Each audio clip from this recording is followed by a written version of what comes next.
Celebration of Caitlin Clark's past includes glimpse at future with JuJu Watkins, Iowa City, Iowa. It was fitting Iowa retired Caitlin Clark's jersey the day the Hawkeyes played USC. The date was chosen because of the symmetry. February 2nd, or February 2nd, which, as anyone not living under a rock the past 2 years knows, is Clark's number. But few records stand forever, and the athlete who might one day break Clark's was there to see firsthand what she's chasing.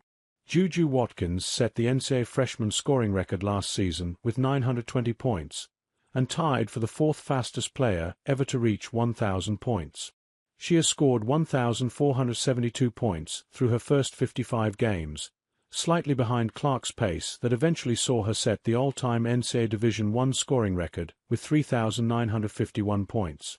From NFL plays to college sports scores, all the top sports news you need to know every day. I don't really think about it that often, Watkins said after Sunday's game, when she scored 27 in a 76-69 loss to Iowa. I just try to maximize every game and go in with the same mindset of trying to do what I do, to the best of my ability. The ultimate goal is to win, and we will know what history holds when it's all said and done. What made Clark's run so special is that it wasn't solely about the numbers, it was her swagger. She thought she could hit from anywhere and usually did, draining threes from the logo. She was fiery and talked trash, and she had the game to back it all up. She said she was going to take Iowa to the Final Four, and she did, twice. Clark's appeal was magnetic, demanding attention whenever she was playing. And because they watched, it changed some people's thinking about what women, and women's athletes in particular, could do. There's a ways to go before Watkins reaches Clark's far-reaching fame, but you can see it building. More. JuJu Watkins is a model for young players not only for her talent but also her humility. With her signature high bun, smooth handles, and did you just see that shots, Watkins compels you to watch her. Like Clark was when she was at Iowa, Watkins is already a commercial star. She counts State Farm, Nike and Gatorade among her sponsors, and she teamed up with Joel Embiid for an AT&T ad celebrating the JuJu bun during March Madness last year. Watkins grew up in Los Angeles and, like Clark, chose to stay at home. That's endeared her to fans who never cared about basketball before, but have become superfans because Watkins is one of their own. And as a young, black woman, Watkins has broken through the public consciousness in a way so many other athletes who look like her could not. Were never allowed to.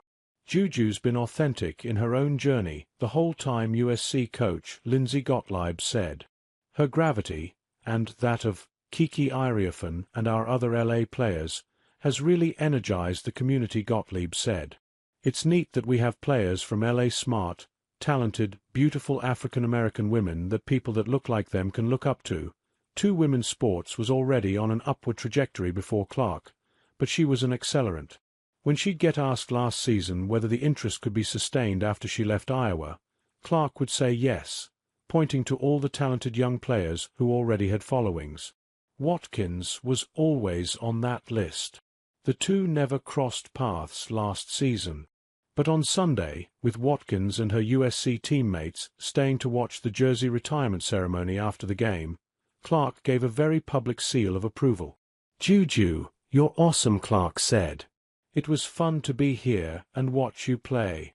At least one young fan agreed. Even on a day the entire state of Iowa stood still to celebrate Clark, there was one young fan at Carver Hawkeye Arena wearing Watkins' number 12 and holding a sign that read, "I want to be like you, JuJu." "That was great," Watkins said, beaming. In stands full of 22s and Caitlin jerseys, it was cool to see I got some love as well. Who knows if Watkins will break Clark's scoring records, but how lucky are we that she's here to try.